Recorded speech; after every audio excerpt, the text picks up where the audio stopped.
Welcome to another episode of My Weird Prompts, an AI-generated podcast featuring the random prompts of Daniel Rosehill as answered by a revolving cast of friendly AI characters. Join us for deep dives into AI, technology, and whatever other random thing Daniel finds fascinating today. Subscribe on Spotify or your favorite podcatcher. Now, today's episode. This episode was generated using artificial intelligence. Please verify facts. Hi, Herman and Corn. I'd love to talk today. We touched on previous episodes about a very interesting concept, the SCIF, or the Secure Compartmentalized Information Facility. We talked about how these are kind of the ultimate in counter-intelligence or secured environments for holding sensitive meetings that are using the intelligence community. But they've also attracted some attention through Donald Trump's use of these. He has one at Mar-a-Lago, I believe. And I think before that, most people, including me, had never heard of a SCIF. But we have talked about electronic warfare before, and these are kind of the gold standards in not just kind of doing stuff like unselective jamming, but even hermetically sealing the room in I think of a kind of almost Faraday cage, right? That there's no way that any information can leak out.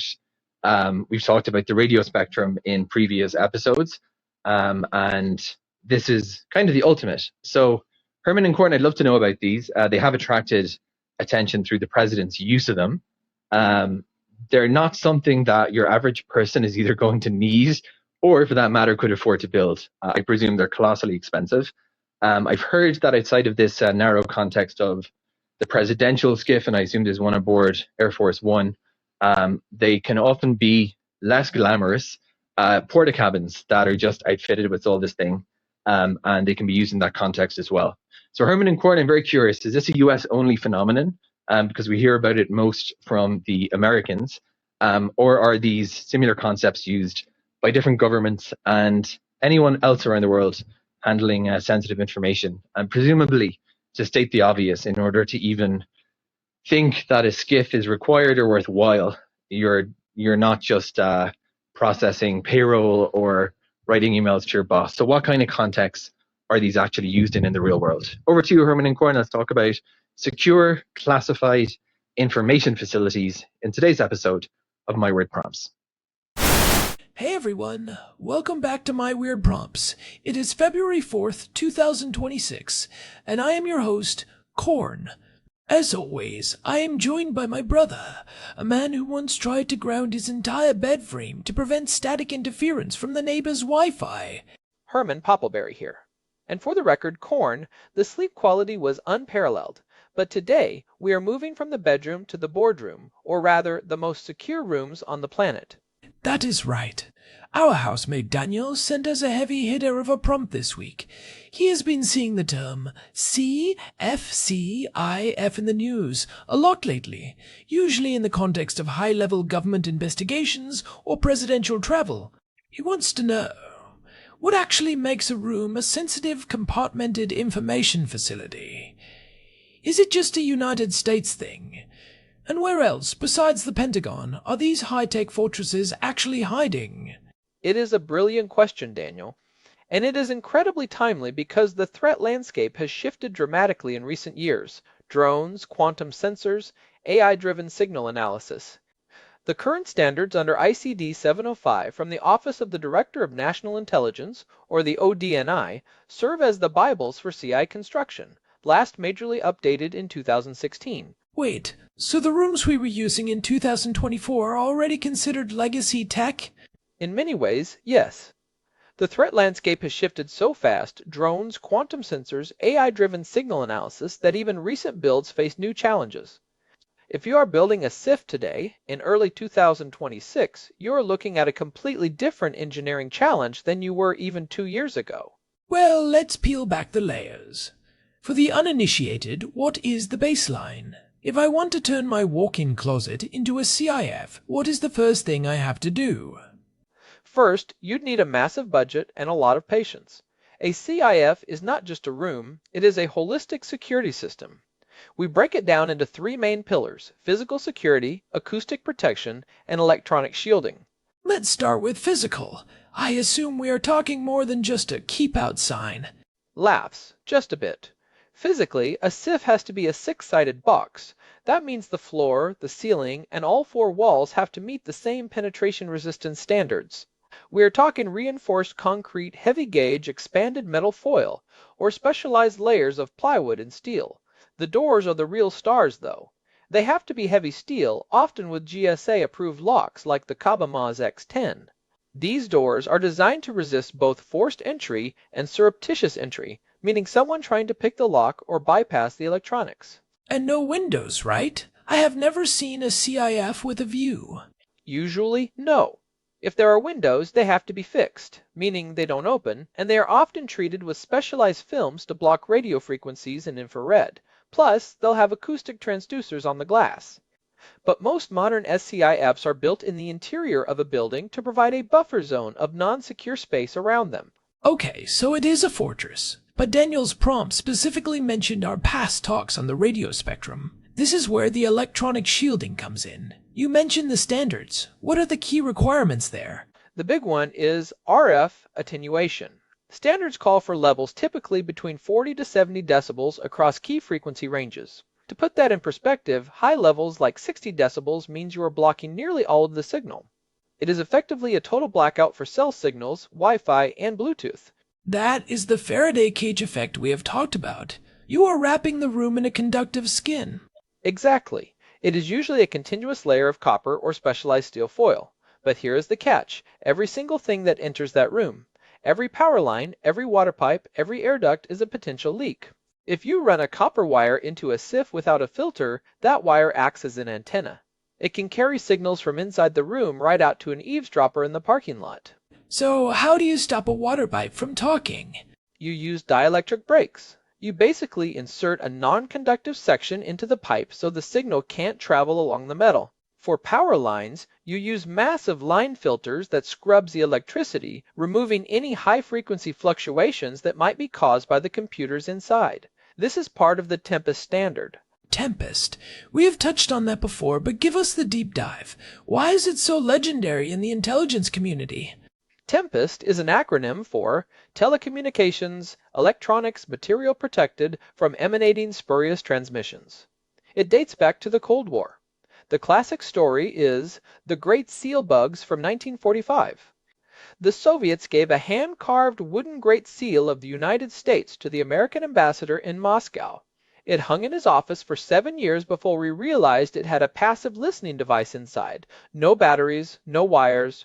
It was just a resonant cavity that activated when the Soviets beamed a specific radio frequency at the building from across the street.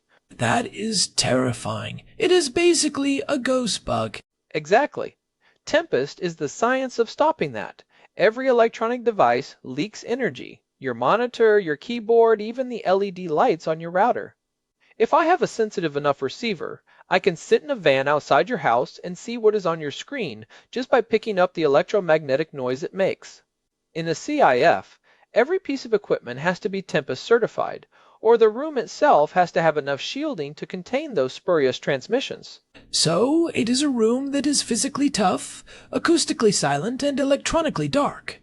Now, Daniel asked if this is just a United States phenomenon. I assume our allies have their own versions? Absolutely. Within the Five Eyes Alliance, the US, UK, Canada, Australia, and New Zealand, there is a high degree of reciprocity. If the US accredits a SCIF, the Australians will usually trust it. In the United Kingdom, they call them TAS rooms, Technical Attack, Sensing, and Signaling.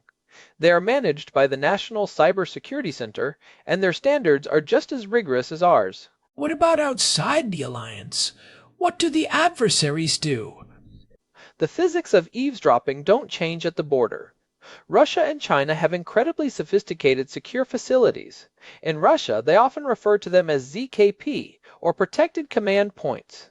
They lean very heavily into deep underground construction, sometimes hundreds of meters down, to use the Earth itself as a shield. China has been rapidly expanding its secure infrastructure as part of its Great Firewall philosophy, but applying it to physical sites. They are particularly focused on protecting against side-channel attacks. Things like measuring the power consumption of a building to figure out what kind of data processing is happening inside. That brings us to the second part of Daniel's question, the real-world contexts. We know about the Pentagon and the White House, but Daniel mentioned Mar-a-Lago and the Air Force One. How do you build a SCIF in a social club or a plane? That is the Mobile SCIF or Temporary SCIF Challenge. Air Force One has a permanent built-in SCIF that is an engineering marvel. It has to be shielded against the plane's own massive radar and communication systems. But for a place like Mar-a-Lago, you are looking at a pop-up facility. I remember seeing photos of that. It looked like a normal conference room, but with some weird gear in the corner. Right. When a president travels, the Secret Service and the White House Communications Agency set up a temporary SCIF. They might use portable RF shielded tents, or SCIF in a box units. These are literally modified ISO shipping containers that are pre-fitted with all the shielding and crypto gear. You can drop one in a parking lot, plug in a satellite link, and you have a top-secret command center in 6 weeks. 6 weeks? That is actually pretty fast for government work. It is. And in 2026, we are seeing a huge surge in modular SCIFs. Because building a traditional SCIF in a permanent building can take 2 to 5 years, companies are now buying these plug-and-play units. They are even being built to resist high altitude, electromagnetic pulses. If a nuclear device goes off in the atmosphere and fries the grid, these modular SCIFs are designed to keep working. That is a grim but fascinating level of preparedness. But what about the private sector? Are there SCIFs in Silicon Valley? Oh, absolutely. They might not call them SCIFs. They might use terms like vaults or war rooms, but the tech is the same. Think about a company like Intel or Apple. When they are designing a new 3-nanometer chip, that design is worth billions. They are terrified of corporate espionage. I have been in corporate clean rooms that have more electronic shielding than some government facilities. I can imagine. If a competitor can sniff your Wi-Fi and steal a prototype, you are finished. Exactly. And it is not just tech. High-stakes law firms, especially those handling massive mergers and acquisitions, have secure rooms. If 2 Fortune 500 companies are talking about a merger, a single leaked sentence could trigger an insider trading investigation or tank a stock price. These firms use acoustic masking, white noise generators, and cell phone lockers outside the room to ensure that no hot mics enter the space.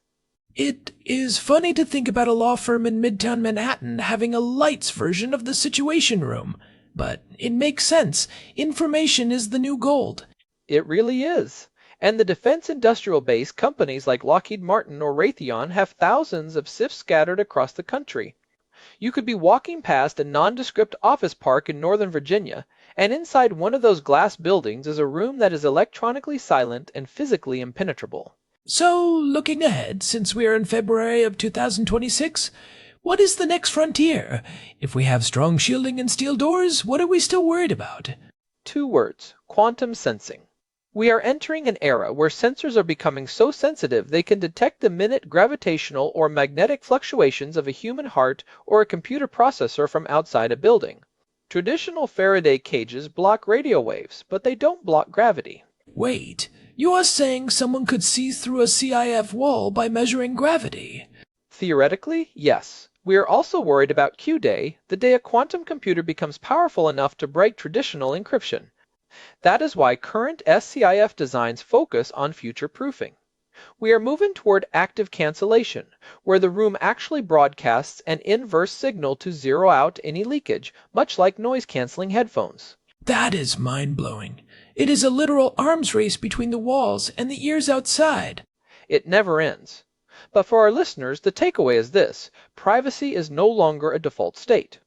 In the modern world, privacy is something you have to build, layer by layer, with physics and engineering. Well said, Herman. Daniel, I hope that answers your prompt. It is a wild world inside those shielded walls. Definitely. And if you enjoyed this deep dive into the silent rooms, please leave us a review on Spotify or Apple Podcasts. It really helps the show grow. It does. And you can find our full archive of over 200 episodes at myweirdprompts.com. We have covered everything from military bases in a recent episode to government clouds in another fan favorite. There is a lot of weirdness to explore. Thanks for the prompt, Daniel. All right, Herman. Let's head to the kitchen. I'm hungry, and I promise I won't try to TEMPEST test your coffee grinder. Laughs. Good, because that grinder is already shielded. I don't want the neighbors knowing my bean-to-water ratio. Fair enough. Talk to you later, Herman. See ya, Corn. Alright everyone, thanks for sticking with us. If you're listening on Spotify, check out our website for the RSS feed and more. We'll catch you in the next one. Bye, everyone. Whistling the theme tune as they walk away. Still off key, Corn. It is acoustic masking, Herman. It is for your own protection. Laughs. Well played. The sound of a door closing. Muffled. Is there any milk left? Muffled. Chet behind Daniel's fermented cabbage experiment. Muffled. Found it. We are good. Muffled. Excellent. Let's get brewing. Final fade out. This episode was generated using Gemini Flash 3. Text-to-speech engine was Chatterbox Turbo. Thanks for listening to another episode of My Weird Prompts, an AI-generated podcast featuring Daniel Rosehill's AI prompts as answered by a revolving cast of friendly AI characters including me, Cornelius the Sloth. Subscribe on Spotify or visit myweirdprompts.com.